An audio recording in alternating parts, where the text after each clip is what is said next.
Hello, hello, hello, YouTube fam. It is I, Team Easy, that Beezy, on time, making progress thanks to my time timer. One day I'll tell you the story of that time timer and the woman who invented it. Today I'm here to do some more show and tell, to tell you, read a little bit of a thing I wrote, some thoughts on a Thursday, the 6th of October. And then I'm going to tell you another kiddo story, and I'm going to say, see you later, alligator.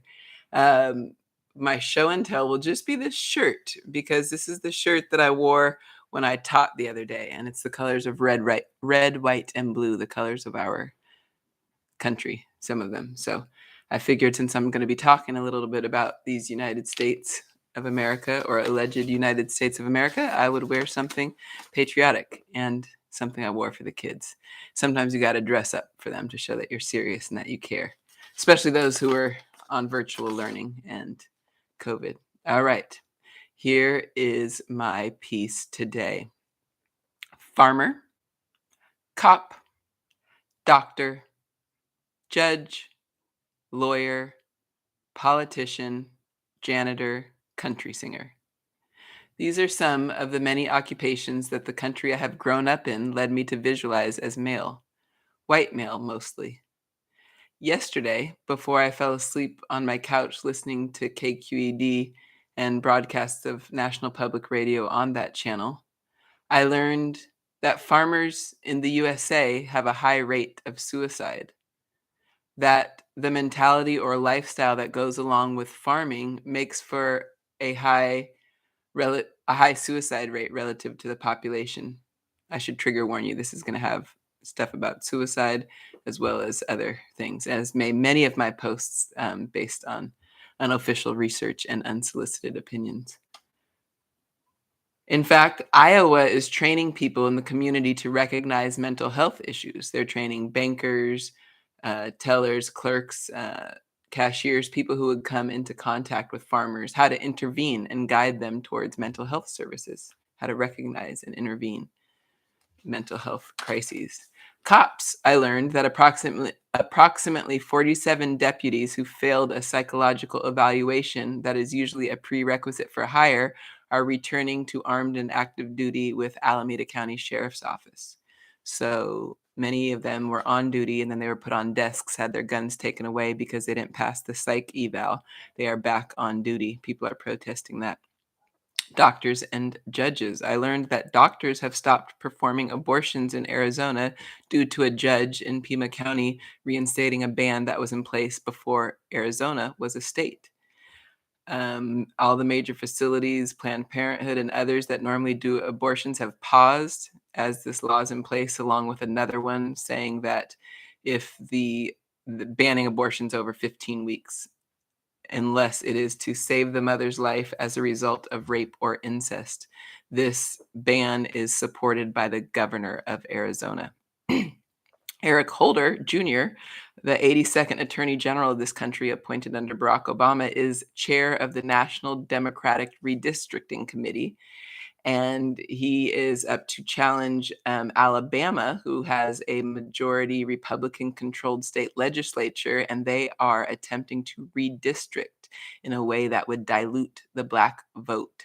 So they are Blacks make up 24% of the population, but would have about 14% representation, if I heard correctly, based on the new map. Either way, it is a form of gerrymandering, drawing lines to benefit certain outcomes and disenfranchise certain voters. Not uncommon in our US history. I learned that employees of SBM, which is Facebook's janitorial staff, are on strike. SEIU Local 87 are on strike at Meta to protect their union jobs. Union employees have been fired and replaced with per diem, per day workers.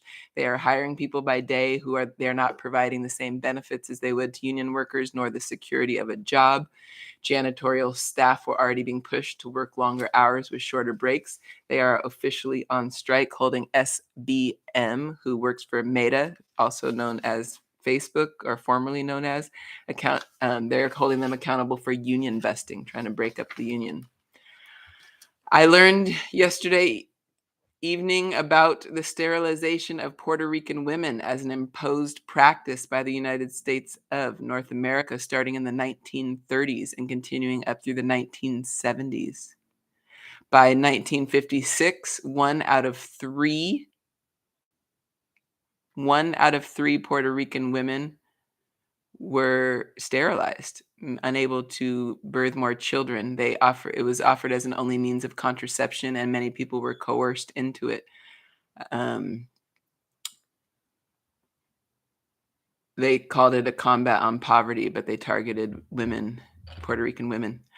I fell asleep listening to KQAD as stated, a local station which broadcasts National Public Radio among other local broadcasts, because I'm not watching TV as of late. I have many things in my own life to focus on, and I do not watch TV but to join my mom in watching Abbott Elementary once a week, where we laugh at a show that is both funny and painful. An accurate depiction of life, the life of a teacher in a public school, which is something that we have both experienced. Life can be a ride, a fine line between terror and humor. These days, it leans heavily on the prior, on terror. It is terrifying to see the state of public schools. It is terrifying to hear about how pervasive the mental health crisis in this country has become.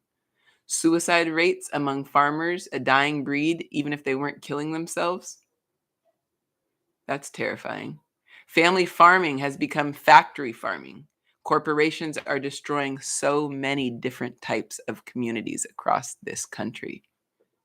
It is also alarming to know how many people failed a psych test but are allowed to handle guns, whose paychecks come from the public and are going to be in charge of law enforcement. The issue came to highlight as a murder suspect in a double homicide was likely one of a former sheriff who may have failed the psychological exam himself. Hearing about Arizona banning and pausing abortions makes me concerned for women and children. It is deeply disturbing hearing about women being called and told they won't receive abortions they had scheduled, at least not in Arizona.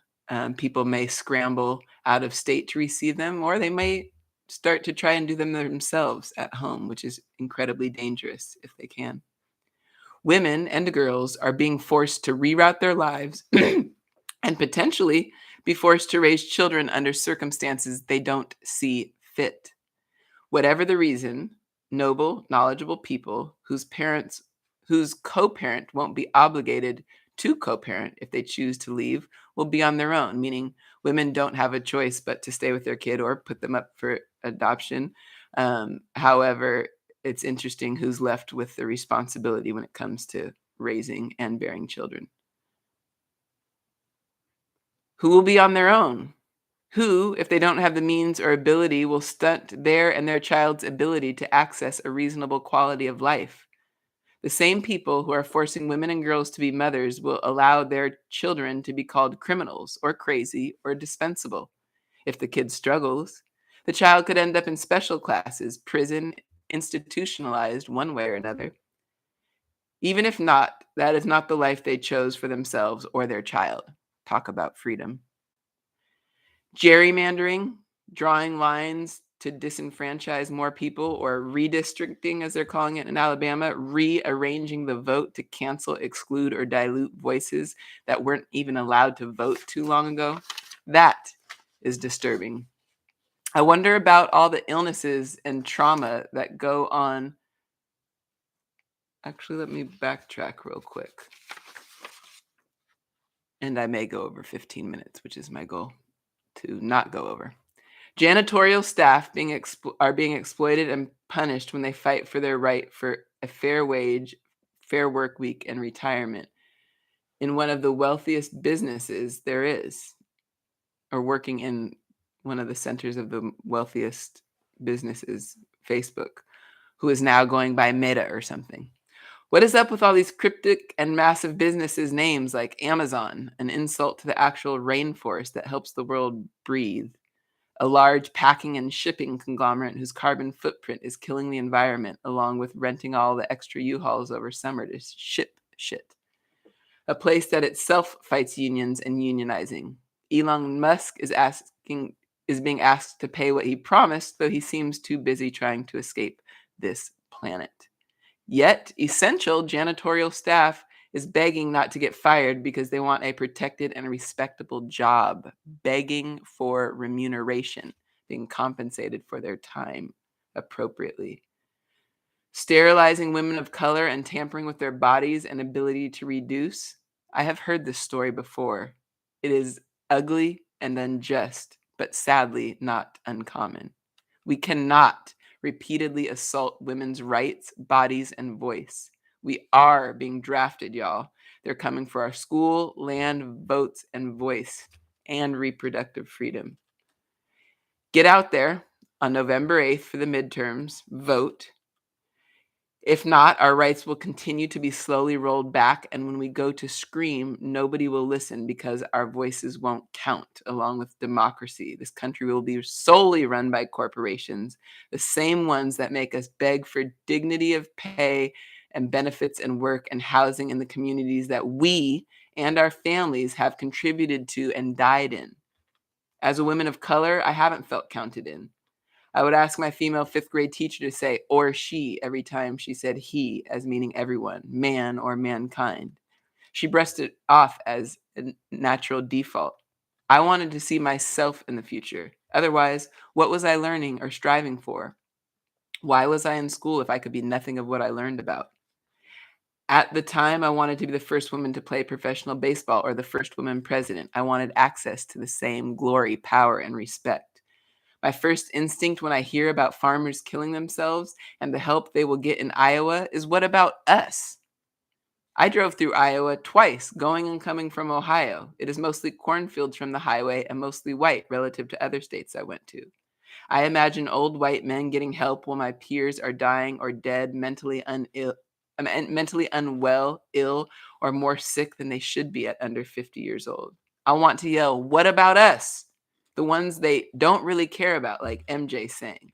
Just like I get pissed when white male soldiers get dibs on the term PTSD or excused for mental illnesses when they shoot up schools. I wonder about all the illnesses and trauma that goes on in the Black community that never gets hashtags, funds, or effective interventions. I wonder about PTSD, suicide, gun violence, and addiction. I wonder about validation and reparations. I wonder about poverty and neglect. I wonder why Black people are confined to certain areas in states like Alabama.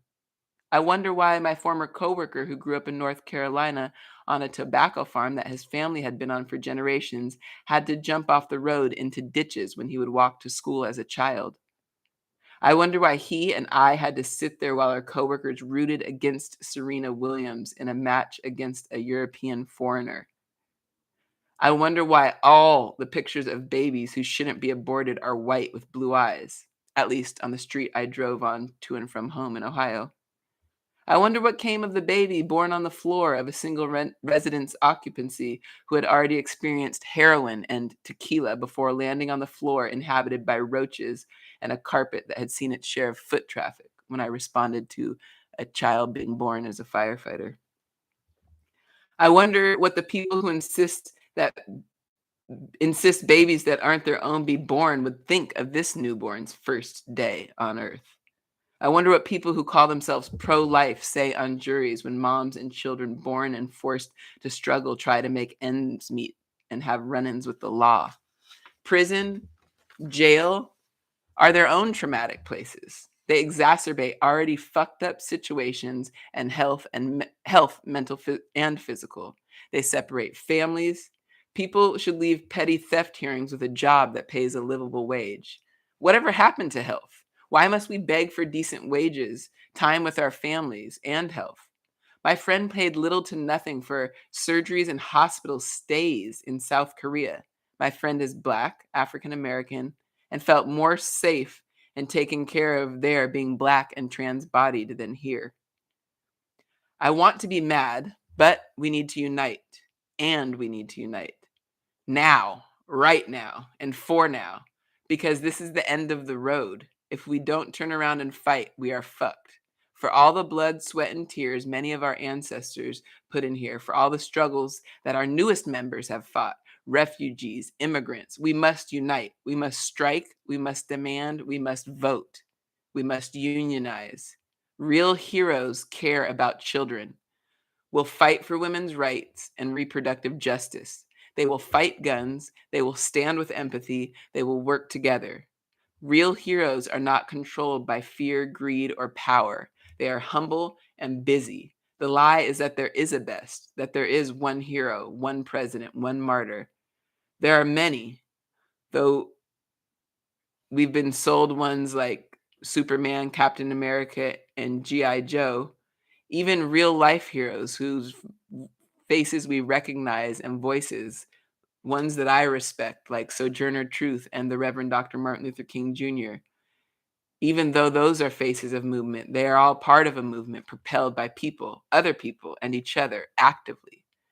We, people of color, have been drafted long ago based on the society who's done us wrong and failed to do the right thing, who's actively done us wrong through violence, suppression, lack of representation, accountability, and a spine. Now we are all called together, called to come together and save lives. Um, Definitely going to go over 15 minutes as I already have. I also wanted to say that some other things I heard on the radio that I'm passing on and disseminating to you all were that the most recent recipient of the Nobel Prize in Literature, Annie Ernaux, is from France. Is a memoirist, and wrote about having an abortion herself. I also heard that Loretta Lynn passed away, American, Eastern Kentucky born woman who was on the top 16 of country hits. Why is this important? Well, side note, she was married at 13, had her first child at 15, was pregnant 9 times and bore 6 children, and was moved out of state by her husband at the time. And she wrote a song in 1975 called The Pill. And I'm going to read you a little bit of that and then wrap up the kid story. The lyrics go from The Pill by Loretta Lynn, written in 1975. You wined and dined me when I was your girl. Promised if I'd be your wife, you'd show me the world. But all I've seen of this old world is a bed and a doctor bill. I'm tearing down your brooder house because now I've got the pill. All these years I've stayed at home while you had all your fun, and every year that's gone by, another baby's come. There's gonna be some changes made. I cut it off there because there are going to be some changes made. She would have chosen different things for herself. She was fortunate enough to have a career after being convinced by her husband to sing on a stage, but she herself was oppressed by being stuck at home raising children, starting when she was a child herself at 15. Speaking of children, I had the pleasure of working in a special day class the other day, and it made me think. It was a small group of kids. It was actually 5 boys. And I told them at the beginning that I didn't believe in good or bad, that I believed in expected and unexpected, and that we were part of the same team, and that I was not here to punish them. I was here to help them. And for each of us to work on being accountable for our own behavior. I guess I just want to say, no matter what our backgrounds, right now, we're on the same team. If you believe in rights in any form, you must fight for all forms. And now is the time to do so. At the very least, vote November 8th. Anything else you can do to contribute to the cause, supporting local unions, supporting local businesses, making our voices heard. And thank you for listening to mine. All that, Team Easy, that Beezy, broadcasting to you live straight from the Heezy. Thanks for tuning in. More to follow. Also, please check out my blog, youareyoallthat.com, with new uploads on Sundays. Also, please subscribe. It would help me with my drive to grow my audience. Have a great night.